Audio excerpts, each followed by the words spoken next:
अस्सलाम वालेकुम। मोहम्मद अज़ीज़ सिद्दीक अपने प्रोग्राम पसे पर्दा के साथ हाजिर खिदमत है। अकरम भाई साहब आज भी नहीं है, को तबीयत उनकी नासाज थी, इसलिए प्रोग्राम में उनकी राय शामिल नहीं हो सकी। लेकिन क्योंकि डेवलपमेंट बहुत ज़्यादा हो रही हैं, बरतानिया से मैं पाकिस्तान वापस आ चुका हूँ और बहुत सी चीज़ों और बहुत से सवालात का जवाब आपके तबीयत के मुताबिक, आइन और कानून के मुताबिक देना बहुत ज़रूरी होता है।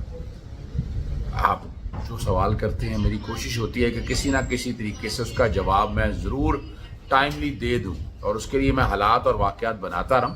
लेकिन बहुत ही अहम मामला जो है इस वक्त अदलिया, मैंने आपको कह दिया था कि अदलिया में मसाइल चले आ रहे हैं। अब बहुत सी बातें हैं। एक तो छोटा सा 2018 के इलेक्शन जिस पे एतराज़ात के हवाले से बात हो रही थी कि पाकिस्तान तहरीक इंसाफ, मुस्लिम लीग नून ने अगर इलेक्शन में कोताहियाँ थी, कमियाँ थी, टेक्निकल फॉल्ट्स थे, तो वो कितना चैलेंज किया। और अब कंपेयर करें अगर 2023 के इलेक्शन का, तो उसमें पाकिस्तान तहरीक इंसाफ से कितनी बड़ी कसीर तादाद में इलेक्शन, उलझा बात है, इलेक्शन ट्राइब्यूनल जो जितने हैं ना वो सब टेक्निकल पॉइंट पे गए हैं। एफिडेविट नहीं है, अपना जनाब उसके ऊपर ओथ नहीं हुआ और अब यानी वो प्रोसीजरल डिफेक्ट्स की वजह से वो सारी जो है अपीलें जो है ना मुस्तरद हुई हैं। दूसरा, सुप्रीम कोर्ट के कॉन्टेक्स्ट के हवाले से जो मामला है,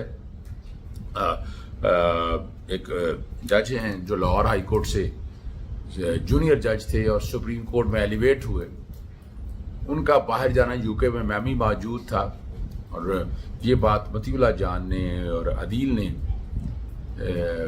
अदील सरफराज ने अपने प्रोग्राम में लीक किया। मैं शायद गुफ्तगू ना करता, मुझे तो बहुत सी बातों का पता है इस हवाले से, चूँकि ये बात पब्लिक हो चुकी है तो इसलिए गुफ्तगू किसी हद तक तो की जा सकती है। यहाँ तक इंटरनेशनल लॉयर एसोसिएशन है, मैं उनका एक दौर में पंजाब चैप्टर का सदर रहा हूँ और जब इमरान खान साहब ने इंटरनेशनल लॉयर एसोसिएशन से खिताब किया तो मैं ख़ुद लंदन में मौजूद था, उसका सारा मैनेज मैंने किया। इंटरनेशनल लॉयर एसोसिएशन एक आज़ाद और ख़ुद मुख्तार एक इंडिपेंडेंट इदारा है, उसका बज़ाहिर किसी सियासी जमात से ताल्लुक़ नहीं। वो रूल ऑफ लॉ के हवाले से बात करते हैं और कोशिश करते हैं कि फंडामेंटल राइट्स को प्रोटेक्ट किया जाए, ह्यूमन राइट्स की वायलेशन ना हो सके। तो किसी सियासी एजेंडा नहीं है। ऑल्दो कई मामलों कई सियासी जमातों से ताल्लुक़ का, इंटरनेशनल लॉयर एसोसिएशन से ताल्लुक़ का, तो उस वक्त भी रूल ऑफ लॉ के हवाले से बात हुई।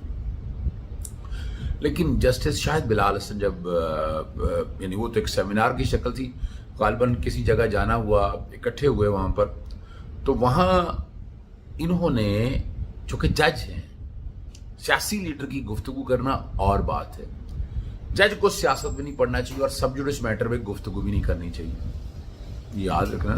उन्होंने 26वीं आईनी तरमीम के हवाले से और बहुत सी बातें हैं जो हुई हैं, मैं उनमें नहीं जाना चाहता आपके सामने।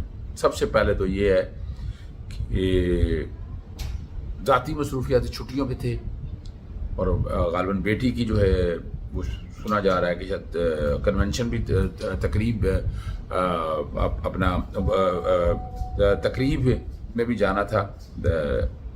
इतना याद ज़रा काट देना, दोबारा मैं ये कर रहा हूँ कि ये एक सरकारी टूर नहीं था, बेटी की गालिबन ग्रेजुएशन सेरेमनी थी, उसके हवाले से जाना हुआ और फिर इस दौरान उन्होंने वहाँ एक तकरीब से खिताब भी किया। तकरीब ये उस तरह का इंटरनेशनल कन्वेंशन नहीं था, एक आप कह सकते हैं इंटरनल, यानी इस्तकबाल, जैसे बहुत से हमारे यहाँ जब यूके में जाती हैं तो पाकिस्तान को बड़ा ज़बरदस्त इस्तकबाल होता है, यूरोप में जाएं और वहाँ जनरल डिस्कशन। यहाँ ये है जो बात कहने की है कि 26वीं आईनी तरमीम के बेनिफिशरी हैं जैसे शाहिद बिलाल हसन साहब, और 26वीं आईनी तरमीम नोटिस हुआ है और उस पर तो गुफ्तगू जज को वैसे भी बात नहीं करनी चाहिए, चाहे निजी हो या गैर निजी हो, किसी जगह कोई गुफ्तगू नहीं करनी चाहिए।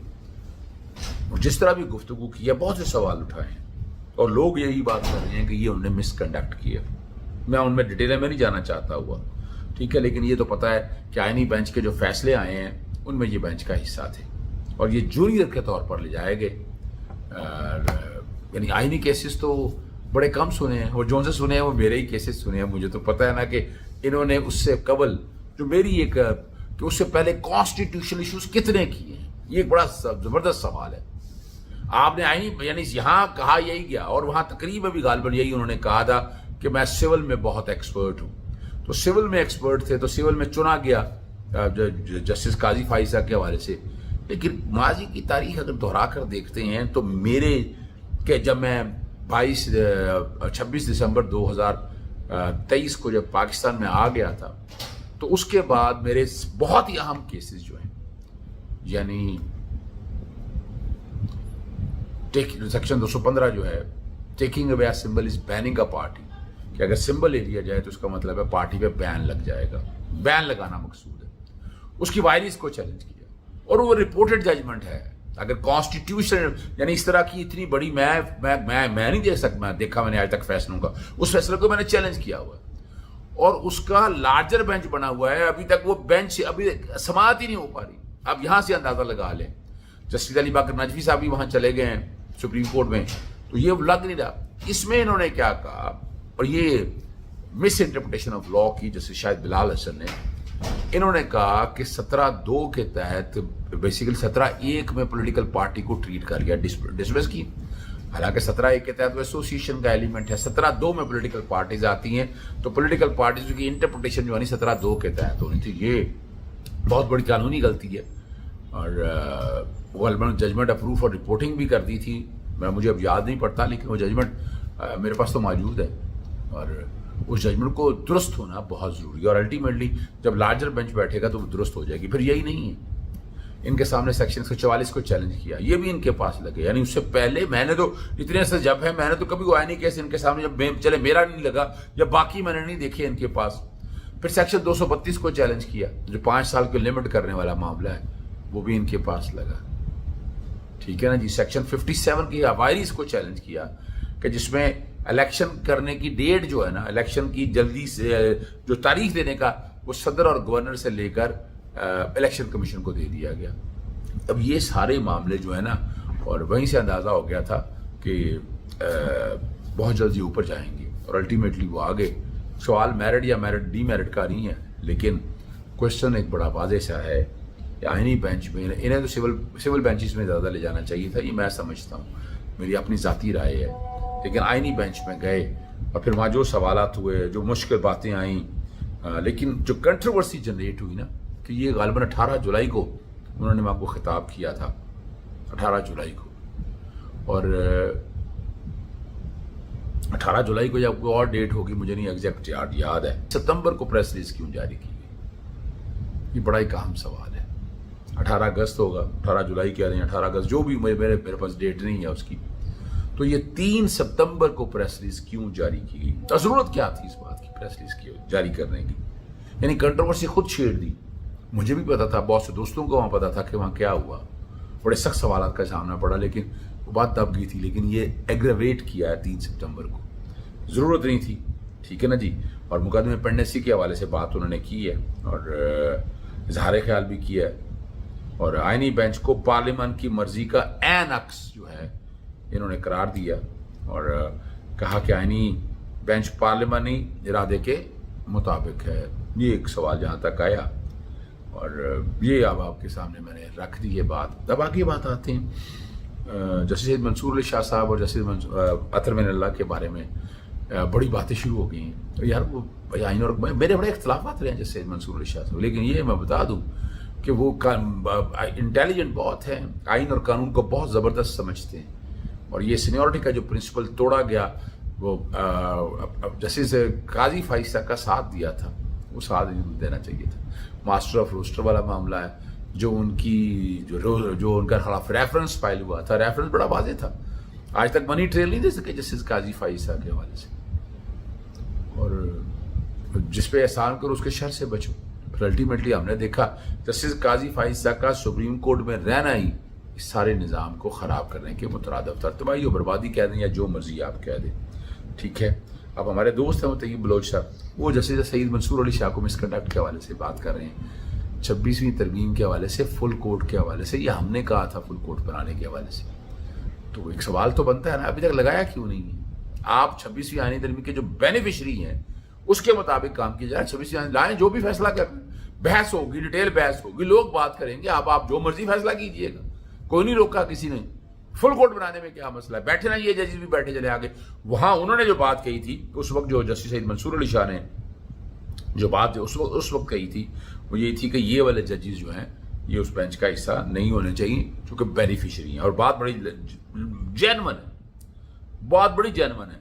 और सीनियरिटी का जो प्रिंसिपल है, अब जो बताया जाए कि जनाब जस्टिस जायजा फरीदी सीनियर है, जस्टिस जायजा फरीदी सीनियर नहीं है।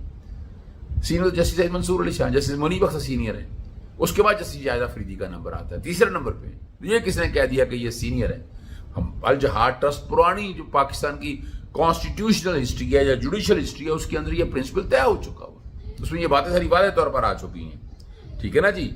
और बड़ा वादे तौर पर अब जहाँ अगर जैसे शायद बिलाल हसन का देखा जाए, उन्होंने तो अपनी राय भी दे दी और वो किसी वक्त अगर गुफ्तगू सामने आई, वो मैं नहीं बता सकता, प्रिविलेज गुफ्तगू है, वो इंटरनेशनल लॉयर एसोसिएशन जो कि इंटरनल मामला है वो जाने और उनका काम जाने। लेकिन वहाँ जो दोस्त सामने मौजूद थे वहाँ हॉल के अंदर, उनमें से एक दो दोस्तों ने मुझे ये बताया था कि क्या क्या सवाल हुए वहाँ पर। जो बार की लीडरशिप है उसके हवाले से भी बातें बहुत सी हुई हैं।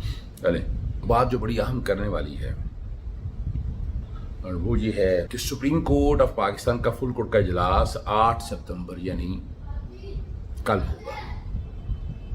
सरबराह चीफ जस्टिस जायजा फरीदी करेंगे और अहम आइनी और कानूनी मामलात जो है ना, अदालती मामला सामने आने हैं। इजलास का जो बुनियादी एजेंडा है ना, वो सुप्रीम कोर्ट रूल्स 2025 बना लिए गए। किस तरह बनाए गए हैं, किस तरह हुआ, वो बहरहाल तरामीम का जायजा लेना है। ये तरामीम पहले सर्कुलर के जरिए मंजूर की गई, तहाँ बाद जज ने इस तरीक़ाकार पर एतराज़ किया और मौक़िफ़ इख्तियार किया ऐसे फैसले फुल कोर्ट में होने चाहिए। इस इख्तिलाफ के बाद ये फुल कोर्ट का इजलास अब बुलाया गया।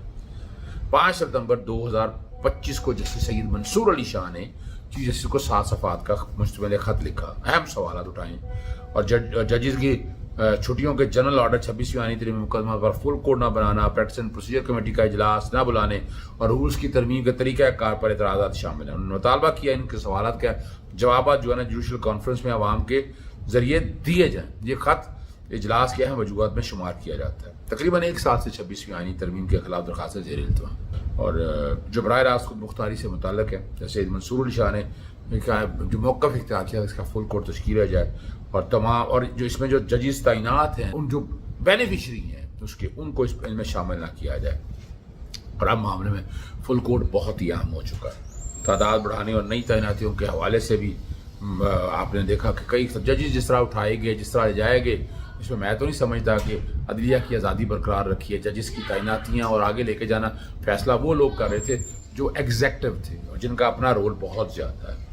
और 8 सितंबर को नए अदालती साल का आगाज़ होना है और जुडिशल कॉन्फ्रेंस भी मुनक्कद की जाएगी। जस्टिस जायजा फरीदी खिताब करेंगे और अदालती इस्लाहत के साथ ज़ेर इल्तिमा मुकदमा के हल के लिए इक़दामत पर गौर किया जाएगा। और आपने अब कितना अर्सा हो गया 26वीं आईनी तरमीम को जो बड़ा शोर डालते थे कि जनाब आप जल्दी फैसले होंगे, जनाब हम फौजदारी और दीवानी मामलात में अब एडिशनल 2 जज लगाए, उनकी कारकर्दगी क्या है ज़रा वो भी ज़रा कौम के सामने बता दीजिएगा। बाकी भी कारकर्दगी हमें अंदाज़ा है कि इस सालों में रिपोर्टेड केसेस कितने हैं, ज़रा वो भी समझने वाली बातें हैं। और तवक्को यही है कि इसमें कोशिश की जाएगी कि कुछ चीज़ें कंट्रोवर्सी की तरफ भी जाएँ और बहुत से कोशिश यही की जाएगी कि जो इलीगैलिटीज़ हैं उसको कवर अप किया जा सके और उनका एडवांटेज जो है ना किसी तरह से लिया जा सके। आखिरी बात जो आपके सामने, आम इंतखाबात 2018 उसकी एक्सोडिशल लिस्ट सारी सामने रख दी है, वो मैं भिजवा देता हूँ आपके सामने कि आरटीएस को बिठाकर पीटीआई को जिताया गया और नून लीग हराया गया। अब इंतखाबी तराजात का वाहिद हाल तो आपको पता है इलेक्शन ट्राइब्यूनल है। अगर इंतखाबात में मैंडेट किसी का छीना है तो उम्मीदवार इलेक्शन ट्राइब्यूनल में दरखास्त, अगर वाकई नून लीग का मैंडेट छीना गया था तो ज़रा दरखास्तें दायर होनी चाहिए थी। अब इससे सबसे ज़्यादा दरखास्तें तो पीटीआई की थी और नून लीग ये मुश्तरका दरखास्तों से ज़्यादा नंबर पाकिस्तान तहरीक इंसाफ के 2018 के अंदर थे। 299 दरखास्तें दायर हुई। पीटीआई की कुल 76 दरखास्तें हैं, कौमी असम्बली के हल्के 23, सूबाई असम्बली के हल्के 53। अब नून लीग की दरखास्तें सुनिएगा वो कितनी हैं, सिर्फ 43 है, जिसमें कौमी असम्बली के हल्के में 15, सूबाई असम्बली के हल्कों में 28। पीपल्स पार्टी ने कुल 29 असम्बली के हल्कों में 9, सूबाई असम्बली के हल्कों में 20 दरखास्तें दायर की। 2024 के इलेक्शन कमीशन का डाटा अब ये सारा जो है وہ آنے والے دنوں میں آپ کے سامنے آ جائے گا، لیکن ڈیٹیل جو ہے نا وہ ساری وہ کتنی یہ درخواستیں تھی، وہ ایک شیڈیول جو ہے وہ آپ کے سامنے بیک گراؤنڈ پہ چل جاتا ہے، یہ بتا رہا ہے۔ لیکن اگر آج کے معاملے میں اگر آپ دیکھیں تو پاکستان تحریک انصاف نے الیکشن ٹرائبونل کی اور میرٹ پہ کتنے درخواستیں ڈسمس ہوئی ہیں وہ بھی ڈیٹا کس دن سامنے آ جائے گا۔ میں نے جتنی درخواستیں اب تک دیکھی ہیں وہ ٹیکنیکلٹیز کے اوپر آئی ہیں جناب، ایفیڈیوٹ ٹیسٹ نہیں ہے جناب، اپنا ایفیڈیوٹ اوتھ کمشنر کے سامنے نہیں ہے، اس کو آئیڈینٹیفائی نہیں کیا، صرف اس بنیاد کے اوپر ساری کی ساری درخواستیں، میجورٹی درخواستیں جو ہیں وہ ڈسمس ہوئی ہیں۔ اجازت چاہتا ہوں، السلام علیکم، اللہ حافظ، پاکستان۔